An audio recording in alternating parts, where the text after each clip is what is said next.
Minister of State at the Finance Ministry, Abnor Sari, who is in the Bahamas at the bank's annual general meeting, will be speaking with us.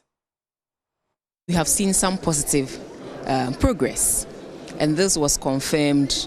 This confidence was confirmed when Ghana just last week signed a $2 billion agreement framework with the Korean government. Also coming up, Ghana Shippers Authority moves to streamline activities and freight charges to help make the country's ports competitive in the sub-region. Framers of the law did not anticipate some of the technological changes, some of the dynamics that our industry has faced over the years. And consequently, the Ministry of Transport is leading the process of reviewing the Ghana Shippers Authority Act. Also this afternoon, the Bank of Ghana's policy rate is known to check inflation and also determine the cost of borrowing. But are you aware of its relation with who wins the presidential elections in Ghana? That's an interesting one. We've got details for you as we establish this correlation with empirical data from the Central Bank of Ghana. Details coming up.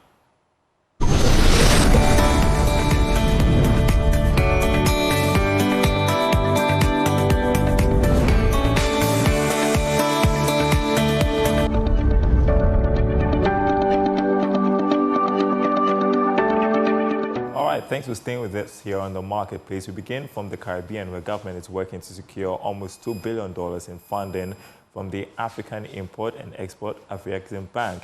It is hoping to finalize some of the negotiations and deals at the bank's annual general meeting, which is open in Nassau, the Bahamas. Govt reports on the first day of the meeting.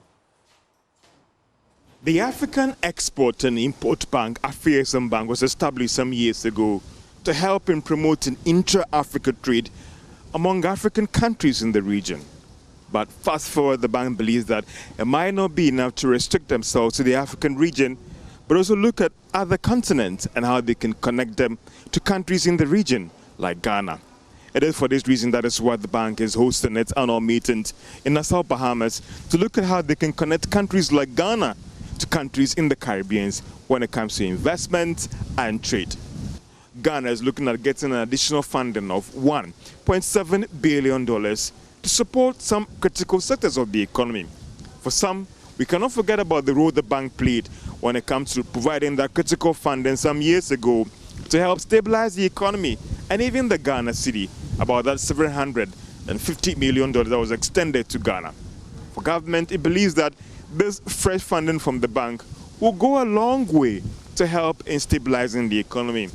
One can also not forget about what the bank has done in supporting financial institutions in Ghana when it comes to providing that platform to aid payments within the region.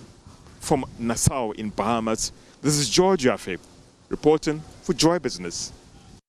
Well, meanwhile, government says it will advance the funding that it is seeking from the Afreximbank to support small and medium-sized enterprises in the country. Minister of State at the Finance Ministry, Abnor Sari, has been speaking with Govt in the Bahamas. 2 years ago, the economy was going through challenges, and then together with the IMF, government came up with a post-COVID-19 program for economic transformation. And 2 years down the line, we have seen some positive progress, and this was confirmed. This confidence was confirmed when Ghana just last week signed a $2 billion agreement framework with the Korean government.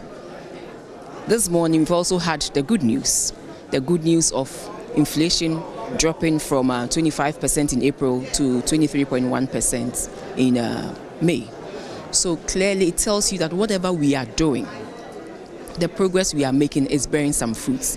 It is in this same vein that we believe that should we also invest so much into the SME space, and we will also be able to make that impact that we want to make. And so as we are here, we're looking for opportunities in the SME space.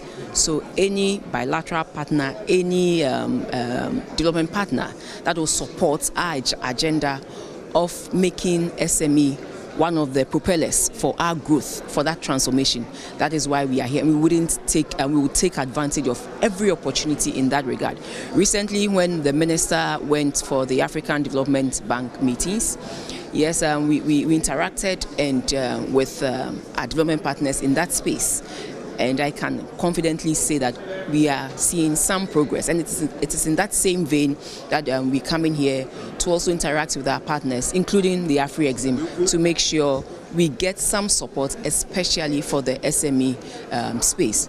Next month, the President is going to launch the SME Growth and Opportunities Fund, and we're looking for some monies to fund the private sector, because we believe that it's not just the public sector, that the private sector and the public sector must come together to propel that growth and transformation that we're looking for. So heads of state, ministers, government officials, and renowned captains of industry are among the over 2,000 delegates attending the 31st African Export-Import Bank, Afreximbank Annual Meetings in Nassau, the Bahamas, themed Owning Our Destiny, Economic Prosperity on the Platform of Global Africa. The first day of the meetings called for the strengthening of linkages between Africa and the Caribbean, the sixth region of the African Union. Dr. Daniel Amartenim is Executive Director of the Policy Initiative for Economic Development. He joins us on Zoom to discuss this a bit further. So how crucial is it that African leaders are trying to forge stronger ties with their Caribbean counterparts? Wasn't it for both parties? All right, we'll circle back and speak with Dr. Daniel Amartenim when we have him on Zoom. But let's move on to this other story. The Ghana Shippers Authority has told Joy Business it is engaging all stakeholders at the port to streamline trade activities and reduce the cost of import. The authority says it is working to reduce charges through an amendment of the Shippers Act. Fred Esiedudate is head of business development and commercial services at the Ghana Shippers Authority. He explained that it is important to amend the Act to capture new technological advances. The Shippers Authority was established by NRCD 254 of 1974. This is some 50 years ago. Obviously, the framers of the law did not anticipate some of the technological changes, some of the dynamics that our industry has faced over the years. And consequently, the Ministry of Transport is leading the process of reviewing the Ghana Shippers Authority Act. And some of the key areas are, to address the arbitrary charges that we have in our system.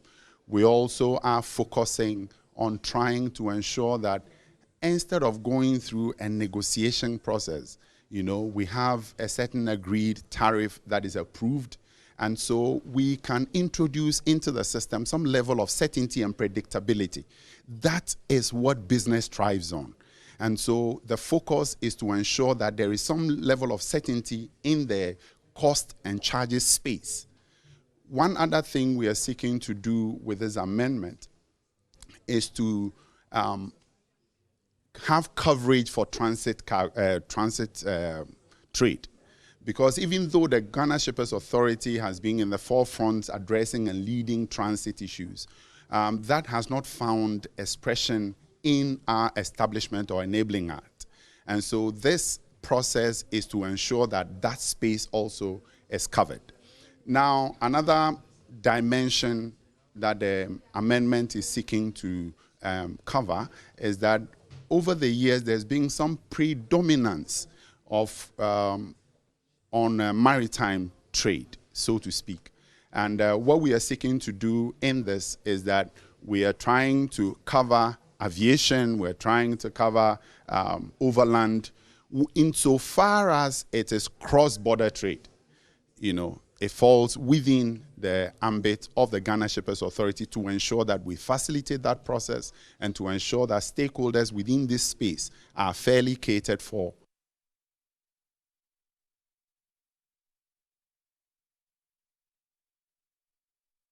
All right, we want to take you back to our earlier story on the Afreximbank's annual meetings at Nassau, the Bahamas, where African leaders are trying to strengthen ties with their Caribbean counterparts. We want to touch base with Dr. Daniel Amartenim, who is Executive Director of the Policy Initiative for economic development. Hopefully we can hear you, Doc. If you can hear me, I was asking how crucial is it that African leaders are trying to forge stronger ties with their Caribbean counterparts?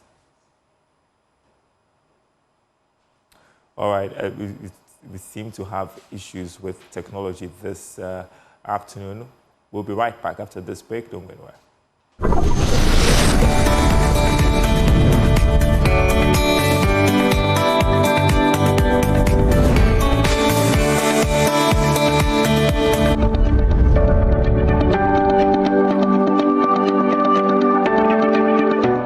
And thanks for staying with us, everyone. We switch to that part of the show where we blend business and politics. And today we analyze an interesting trend between the Bank of Ghana's monetary policy rate and the outcome of presidential elections in Ghana. Lead data and research analyst here, Joy News, joins me in studio with details. And Kofi, in the business space, we know the policy rate as a key determinant of the cost of borrowing and checking inflation. But a careful observation of the trend, which you're going to see very soon, since 2002 tells a different story about the outcome of political elections and how they are linked with the performance of the monetary policy rate. Tell us about that. Well, so first of all, we need to issue this disclaimer that we are not trying to predict the 2024 election. But 2024 election. Absolutely, when data is telling an interesting story, it is important to also look at it. So we've seen a very interesting trend in terms of the relationship between the monetary policy rate movement and outcome of elections. So I'm going to play that for you to see the movement from 2002 and how we've come so far. So this is the monetary policy rate right from 2002, and you see cyclical movement there. We're going to allow the animation to complete, then we'll tell you the stories that the different peaks or the maximum points you see in this animation, how it relates with our presidential election. So it is done. Currently, the rate is 29%. Now, why is this important? The monetary policy rate is what we use to check inflation. It determines the amount of money that should be in the system, and then also determines the cost of borrowing. Because if the monetary policy rate is around 29%, it simply means that if you go to the commercial banks to borrow, the interest rate will surely be above 29% because banks will be adding their own margins.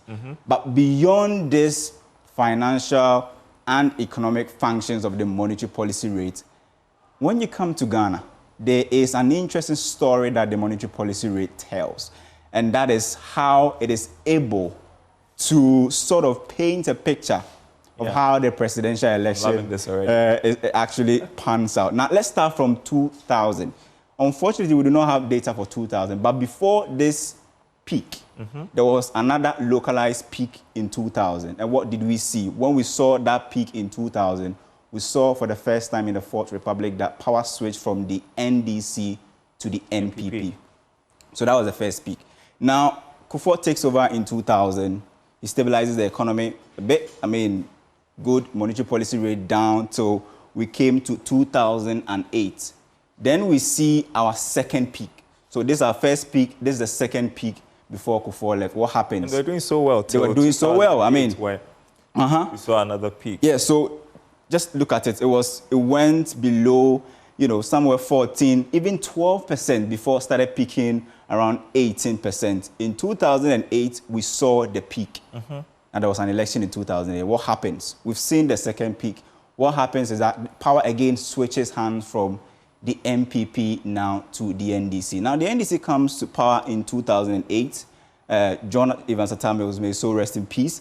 Now, 2008, he came, 9. There was some sort of stability. We've seen the monetary policy rate coming down. That tells you that inflation was relatively stable within these periods. Right. Now, Mahama comes over in 2013. What happens? We see the monetary policy rate going up again. So about 20%. So about 20%. Let's see the movement again, so that it tells you the story proper for you to see the movements we are seeing in the monetary policy rate. So this is the first peak, the second peak. We are about to see the third peak in 2016. Where they started around 13%, I think, and then it peaks. Yeah, it peaks somewhere around, 25. 25, above 25.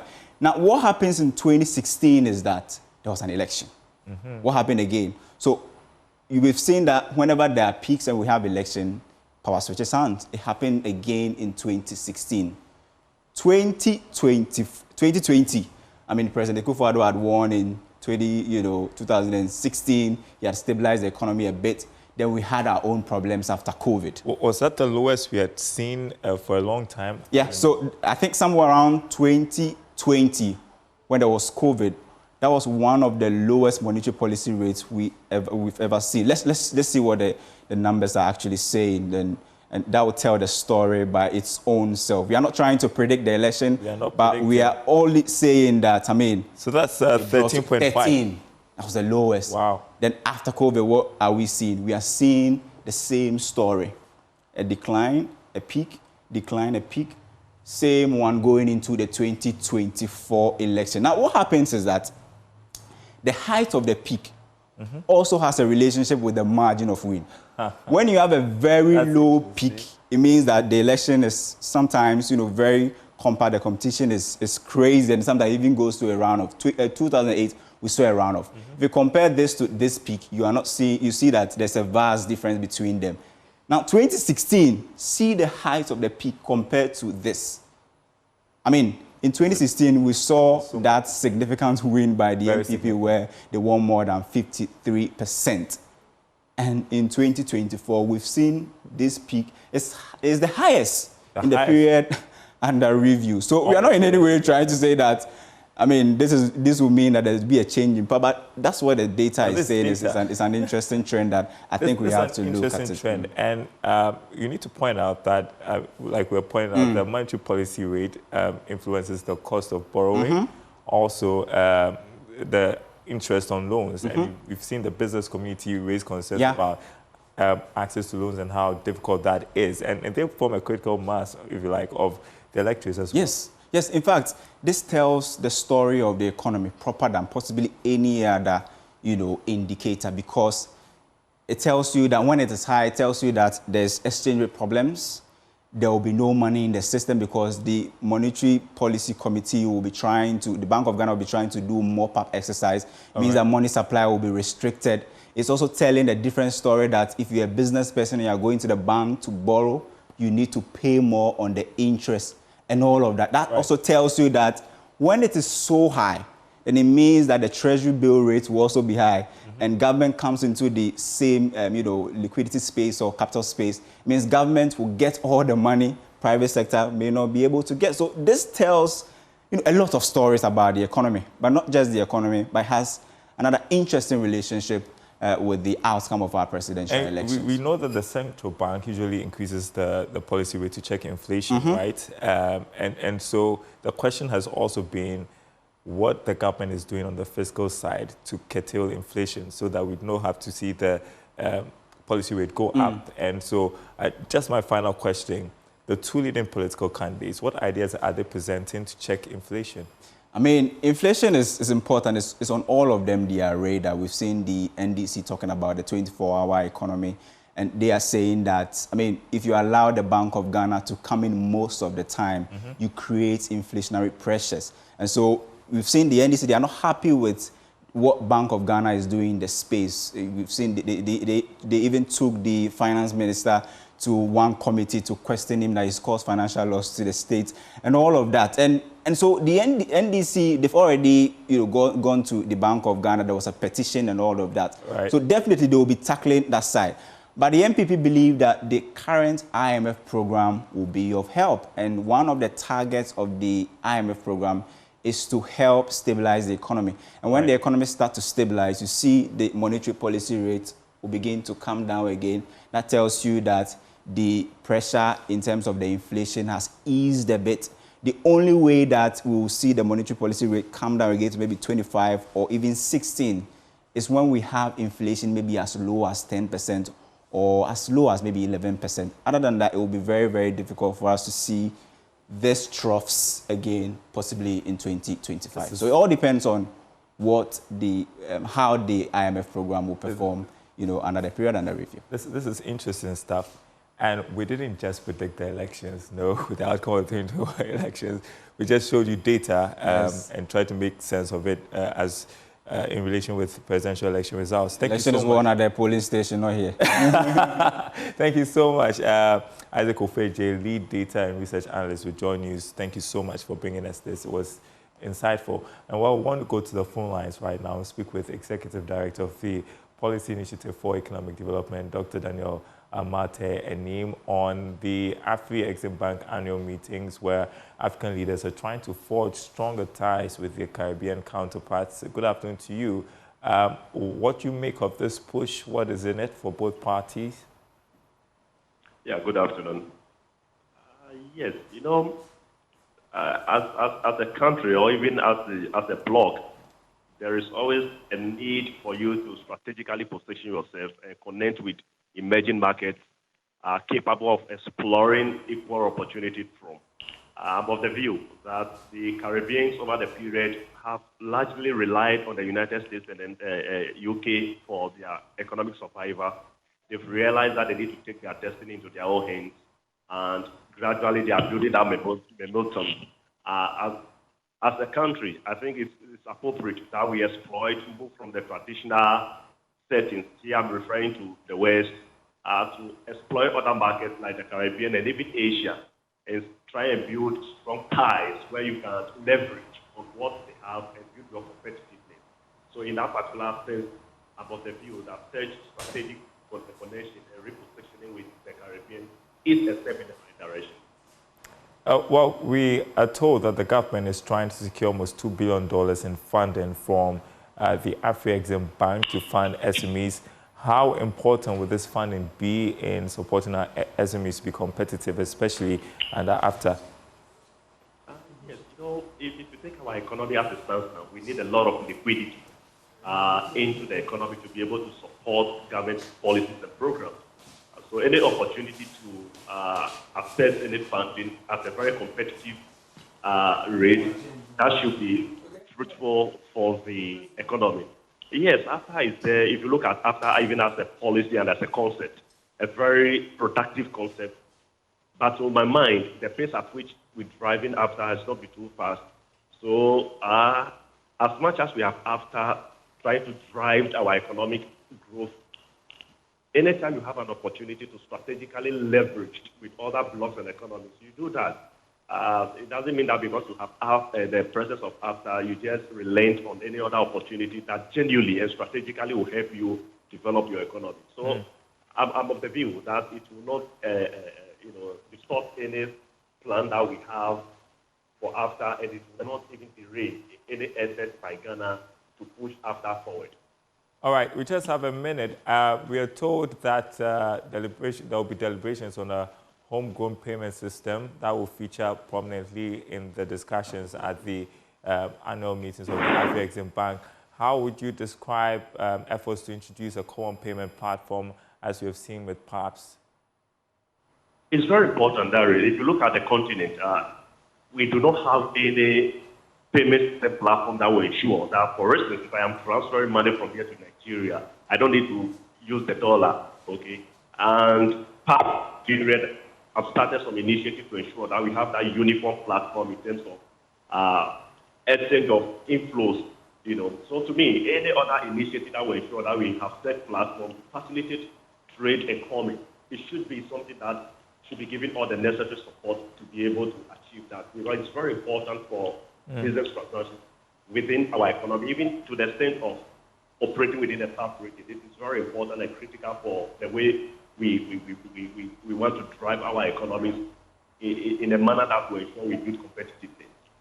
All right. Dr. Daniel Amate Enim, Executive Director of the Policy Initiative for Economic Development, thank you so much for speaking with us here on the Marketplace. And that's our program this afternoon. More news, as always, on our website, myjoyonline.com/business. My name is Darryl Kwao. Thanks for watching. There you go. The day's latest stories there, myjoyonline.com/business.